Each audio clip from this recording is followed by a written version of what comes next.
So children, now we come to those illustrious kings. Mauryan dynasty we'll be talking about, the foundation of which was laid down by, now you know the name, I'll not tell you, you need to recall.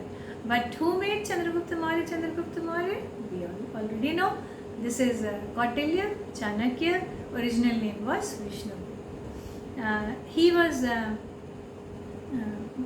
we can say staunch enemy of the Nandas who ruled before Mauryans, and Chandragupta, with the help of Chanakya, defeated Nandas, killed the ruler rather, and took over. Took over is a very small word. What he did to the empire is in fact, or rather we say that he was the first one who came up with the idea of unified India, or this Hindi word Rashtra which you hear these days. This inception happened then only. So it was not easy, children.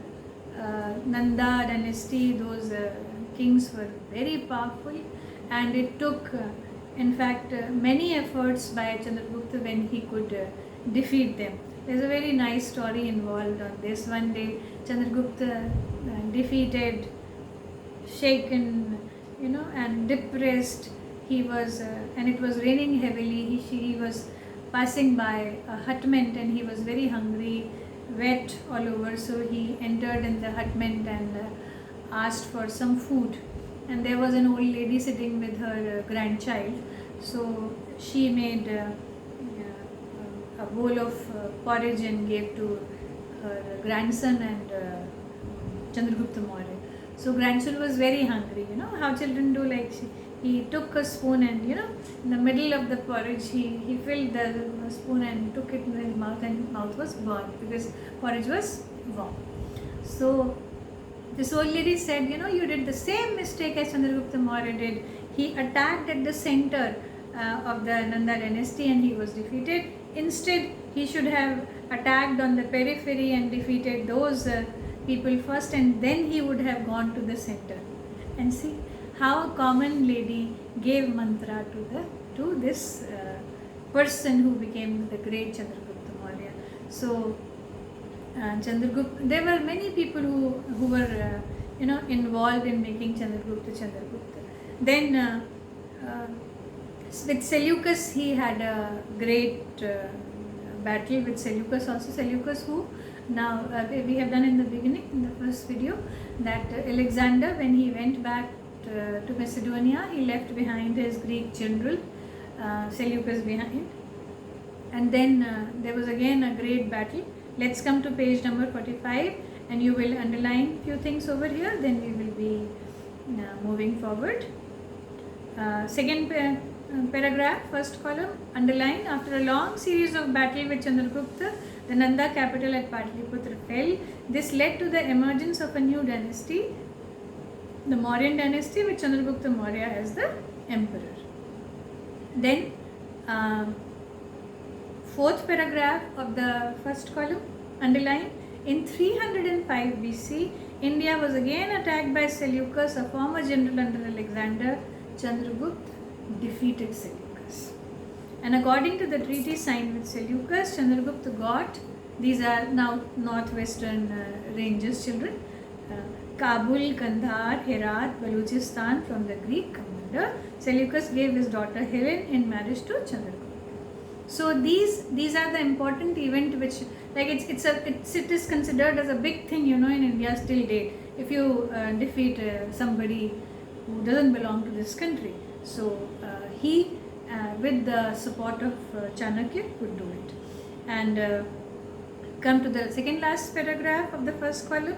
Chandragupta's empire extended from Kabul and Kandahar to the northwest, to the Mysore in the south, from Bengal in the east to Saurashtra in the west. Such was the vastness of his, the farthest corner we are talking about, and he reached over there. And according to Jain tradition, after ruling for 24 long years, he renounced the world.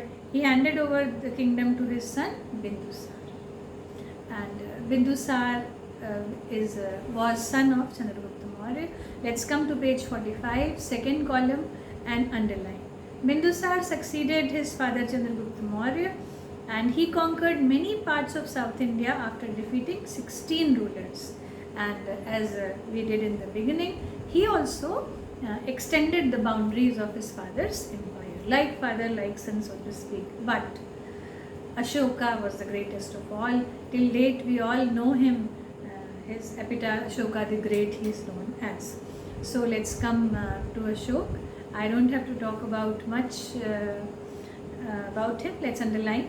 Ashoka succeeded to the throne after his father's Bindusar death.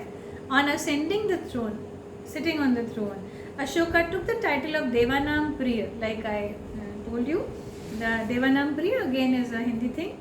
The beloved of the gods, and Priyadarshi, the beautiful one. So, Priyadarshi is not the beautiful one exactly, children. It is like who looks upon with the people with great care, rather. Priyadarshi. He takes care of everybody with affection, love. And as your book says, page 45, last paragraph of the page, Kaling War, I just talked about it in the previous video, how it changed everything. But please underline, after ascending the throne, Ashoka fought the famous Kaling War. Again, you know, that desire to become more powerful. According to Megasthenes, again, Greek historian of the Chandragupta Maurya, that ruler of Kaling had a powerful army comprising infantry, cavalry and elephants. They are parts of armed forces, children. Till date, your army has infantry unit, cavalry.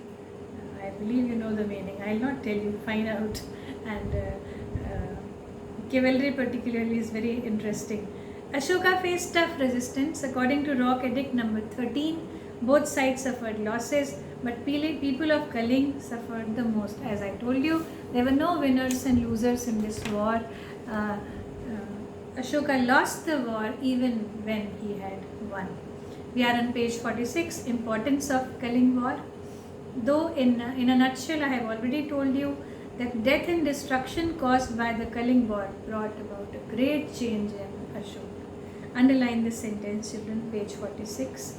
You know, it happens when you undergo, like we are sitting at home during this period, and there are many things which have changed inside us. You are very small, but you have also, it's a catharsis kind of a thing going on.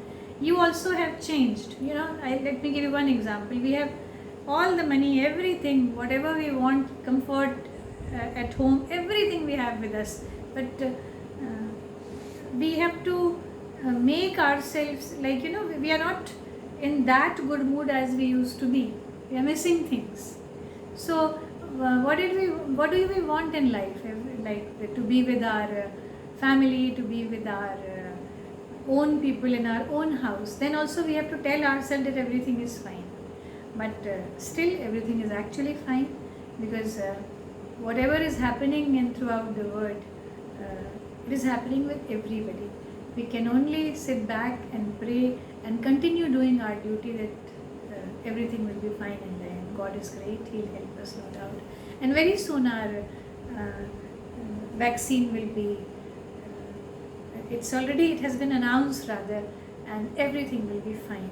But in case of Kaling, this didn't happen. Change of heart of Ashoka took place, and everything, yes, became fine in the form that Ashoka decided that he will not fight anymore. Underline, children, Bheri Ghosh became Dhamma Ghosh. Instead of war, he took the path of ahimsa. Ashoka declared Buddhism as the state religion. King started following this particular religion. I have done this with you in chapter 3. When king follows certain things, then his people also, get influence with this. Then number 4, prisoners of war were used for agricultural work. It resulted in increase of production and brought about economic prosperity in his country. When we have enough food with us, like in this pandemic time period also, we are self-reliant in case of food. You have done in geography, you know this about very well. If you have enough food in your country, you don't need anything else. Same thing happened, and this self-reliance in case of food became very big thing later on. I must tell you about Magad. In your book, the very less things are written. How Magad became Magad, rather. there were three great reasons rather. They had good navigable rivers. It was surrounded from three sides with great rivers, and with the help of these rivers they could send their army, their business, their economy was very strong. India was largest exporter of steel then also in ancient time period also, children. They had very good this access to iron ore in their area, and this iron ore gave them good weapons and good ships, huge boats they made rather, and yes, their army became the best because of the kind of weapons they had, and courtesy this iron ore access. On page 46, I would like you to draw your attention on the map which is given and just see the extent of the Ashoka's empire. Such huge was his empire, and even those areas are also included. Yes, some areas today they are not, which are with us are not here. But if we talk about northwestern side, just see the extent. And come back to page 46, second column, please underline his extent of empire. After his victory at Kaling, Ashoka's empire extended from Hindu Kush mountain ranges in the northwest to river Pennar in the south. It also included some parts of Nepal in the north, Kabul, Herat and Kandahar provinces outside the present boundary of India. So Kandahar was known as Gandhar also, Shakuni, remember? So this empire was humongous, so to speak.